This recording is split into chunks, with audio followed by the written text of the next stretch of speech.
ओम शांति। आज 22 दिसंबर 2024 की अव्यक्त मुरली है। रिवाइज कोर्स है 17 मार्च 2003। टाइटल है आज सदा अपने सोमान में रहना, सम्मान देना, सबका सहयोगी बनना और समर्थ बनना। आज भाग्य विधाता बाप दादा चारों ओर के हर एक बच्चे के मस्तक में भाग्य की 3 लकीरें देख रहे हैं। एक परमात्म पालना की भाग्यवान लकीर, दूसरी सत शिक्षक की श्रेष्ठ शिक्षा की भाग्यवान लकीर, तीसरी श्रीमत की चमकती हुई लकीर। चारों ओर के बच्चों के मस्तक बीच तीनों लकीरें बहुत अच्छी चमक रही हैं। आप सभी भी अपने तीनों भाग्य की लकीर को देख रहे हैं। जब भाग्य विधाता आप बच्चों का बाप है तो आपके सिवाय श्रेष्ठ भाग्य और किसका हो सकता है। बाप दादा देख रहे हैं विश्व की अनेक करोड़ों आत्माएं हैं, लेकिन उन करोड़ों में से 6 लाख परिवार कितने थोड़े हैं। कोटों में कोई हो गए ना। वैसे हर मानव के जीवन में ये तीनों बातें, पालना, पढ़ाई और श्रेष्ठ मत, तीनों ही आवश्यक है। लेकिन ये परमात्म पालना और देव आत्माएं व मानव आत्माओं की मत पालना पढ़ाई में रात दिन का अंतर है। तो इतना श्रेष्ठ भाग्य जो संकल्प में भी नहीं था, लेकिन अब हर एक का दिल गाता है पा लिया। पा लिया वो पाना है, क्या कहेंगे, पा लिया ना। बाप भी ऐसे बच्चों के भाग्य को देख हर्षित होते हैं। बच्चे कहते वाह बाबा वाह, और बाप कहते वाह बच्चे वाह। बस इसी भाग्य को सिर्फ स्मृति में नहीं रखना है, लेकिन सदा स्मृति स्वरूप रहना है। कई बच्चे सोचते बहुत अच्छा है, लेकिन सोचना स्वरूप नहीं बनना है, स्मृति स्वरूप बनना है। स्मृति स्वरूप सो समर्थ स्वरूप है, सोचना स्वरूप समर्थ स्वरूप नहीं है। बाप दादा बच्चों की भिन्न भिन्न लीला देखते मुस्कुराते रहते हैं। कोई कोई सोचता स्वरूप रहते हैं, स्मृति स्वरूप सदा नहीं रहते। कभी सोचता स्वरूप, कभी स्मृति स्वरूप। जो स्मृति स्वरूप रहते हैं वो निरंतर नेचुरल स्वरूप रहते हैं। जो सोचता स्वरूप रहते हैं उन्हें मेहनत करनी पड़ती है। ये संगम युग मेहनत का युग नहीं है, सर्व प्राप्तियों के अनुभवों का युग है। 63 जन्म मेहनत की है, लेकिन अब मेहनत का फल प्राप्त करने का युग अर्थात समय है। बाप दादा देख रहे थे कि देह भान की स्मृति में रहने की क्या मेहनत की। मैं फलाना हूँ, मैं फलाना हूँ, ये मेहनत की, नेचुरल रहा ना, नेचर बन गई ना बॉडी कॉन्शियस की। इतनी पक्की नेचर हो गई जो अभी भी कभी कभी कई बच्चों को आत्म अभिमानी बनने के समय बॉडी कॉन्शियसनेस अपनी तरफ आकर्षित कर लेती है। सोचते हैं मैं आत्मा हूँ, मैं आत्मा हूँ, लेकिन देहभान ऐसा नेचुरल रहा जो बार बार ना चाहते ना सोचते देह भान में आ जाते हैं। बाप दादा कहते हैं अब मर जीवा जन्म में आत्म अभिमान अर्थात देही अभिमानी स्थिति भी ऐसे ही नेचर और नेचुरल हो, मेहनत नहीं करनी पड़े। मैं आत्मा हूँ, मैं आत्मा हूँ। जैसे कोई भी बच्चा पैदा होता है और जब उसे थोड़ा समझ में आता है तो उसको परिचय देते हैं आप कौन हो, किसके हो। ऐसे ही जब ब्राह्मण जन्म लिया तो आप ब्राह्मण बच्चों को जन्मते ही क्या परिचय मिला, आप कौन हो, आत्मा का पाठ पक्का कराया गया ना, तो ये पहला परिचय नेचुरल नेचर बन जाए। नेचर नेचुरल और निरंतर रहती है, याद करना नहीं पड़ता। ऐसे हर ब्राह्मण बच्चे की अब समय प्रमाण देही अभिमानी स्टेज नेचुरल हो। कई बच्चों की है, सोचना नहीं पड़ता, स्मृति स्वरूप है। अब निरंतर और नेचुरल स्मृति स्वरूप बनना ही है। लास्ट अंतिम पेपर सभी ब्राह्मणों का यही छोटा सा है, नष्टो मोहा स्मृति स्वरूप। तो इस वर्ष में क्या करेंगे? कई बच्चे पूछते हैं इस वर्ष में क्या विशेष लक्ष्य रखें?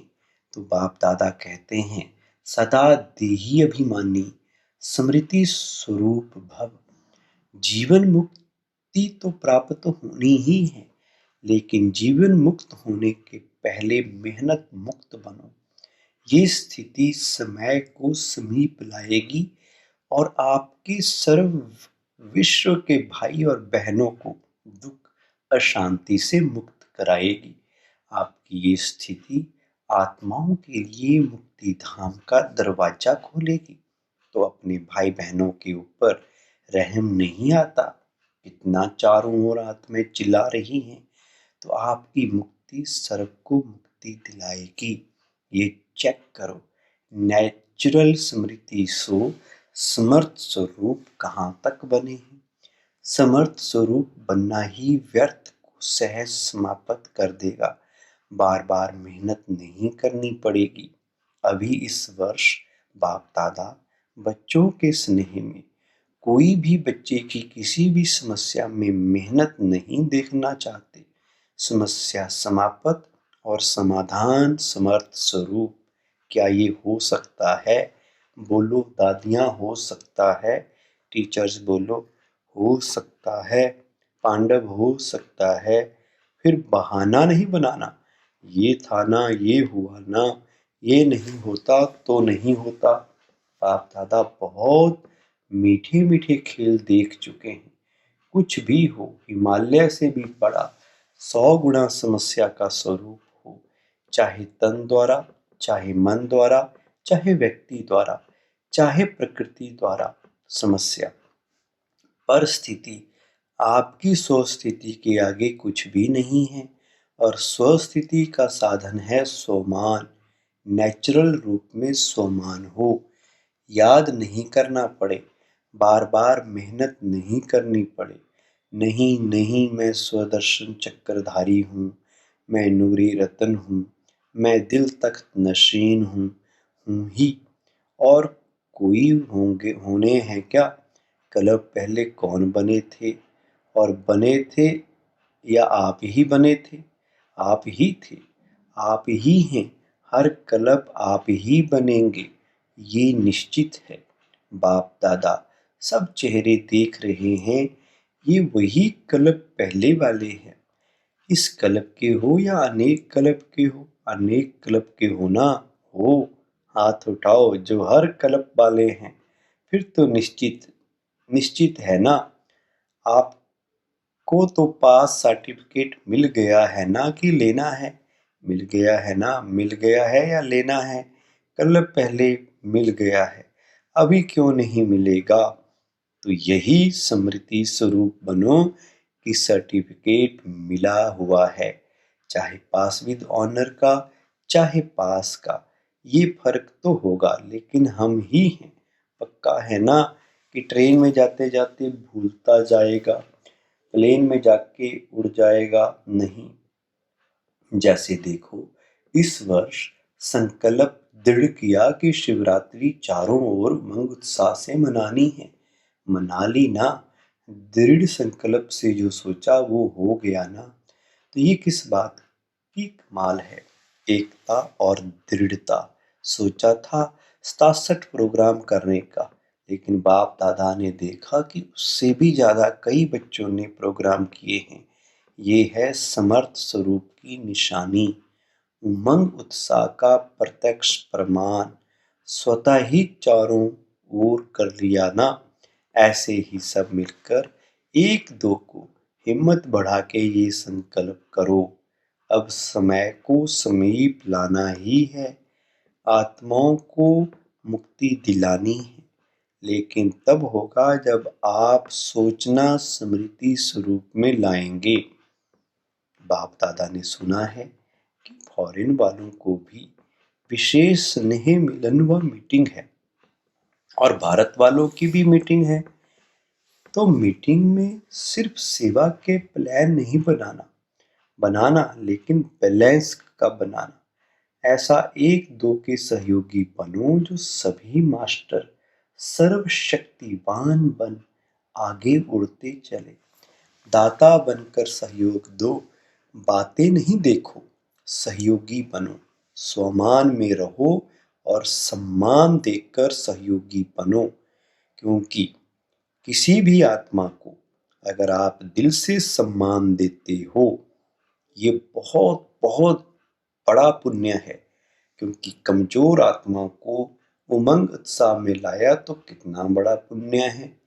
गिरे हुए को गिराना नहीं है, गले लगाना है।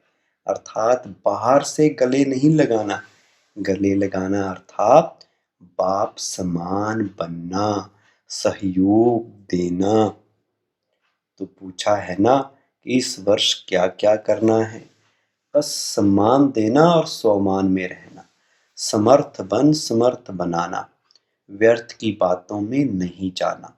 जो कमजोर आत्मा है ही कमजोर, उसकी कमजोरी को देखते रहेंगे तो सहयोगी कैसे बनेंगे?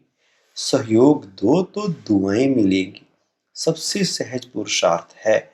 और कुछ भी नहीं कर सकते हो तो सबसे सहज पुरुषार्थ है, दुआएं दो, दुआएं लो, सम्मान दो और महिमा योग्य बनो। सम्मान देने वाला ही सर्व द्वारा माननीय बनता है और जितना अभी माननीय बनेंगे उतना ही राज्य अधिकारी और पूज्य आत्मा बनेंगे। देते जाओ, लेने का नहीं, लो और दो, ये तो बिजनेस वालों का काम है। आप तो दाता के बच्चे हो। बाकी बाप दादा चारों ओर के बच्चों की सेवा को देख खुश है। सभी ने अच्छी सेवा की है, लेकिन अभी आगे बढ़ना है ना। वाणी द्वारा सभी ने अच्छी सेवा की, साधनों द्वारा भी अच्छी सेवा की रिजल्ट निकाली। अनेक आत्माओं का उल्हना भी समाप्त किया। साथ साथ समय के तीव्र गति की रफ्तार देख बाप दादा यही चाहते हैं कि सिर्फ थोड़ी आत्माओं की सेवा नहीं करनी है, लेकिन विश्व की सर्व आत्माओं के मुक्तिदाता निमित्त आप हो, क्योंकि बाप के साथी हो।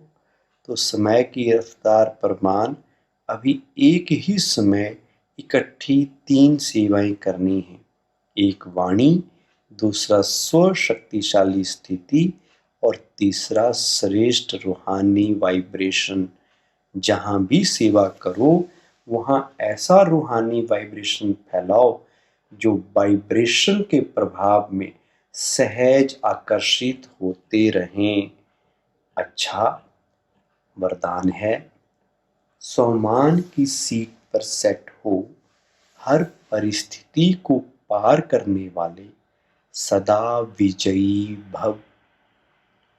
सदा अपने इस स्वमान की सीट पर स्थित रहो कि मैं विजयी आत्मा हूँ, मास्टर सर्वशक्तिमान हूँ। तो जैसी सीट होती है वैसे लक्षण आते हैं। कोई भी परिस्थिति सामने आए तो सेकंड में अपने इस सीट पर सेट हो जाओ।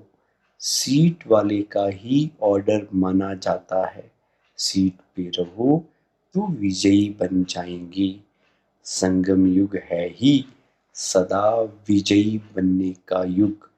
ये युग को वरदान है, तो वरदानी वन विजयी बनो। स्लोगन, सर्व आसक्तियों पर विजय प्राप्त करने वाले शिव शक्ति पांडव सेना हैं। ओम शांति। आज की मुरली आपको कैसी लगी आज की मुरली से जो पॉइंट आपको सबसे अच्छा लगा हमें नीचे कमेंट में लिखकर ज़रूर बताएं। ओम शांति।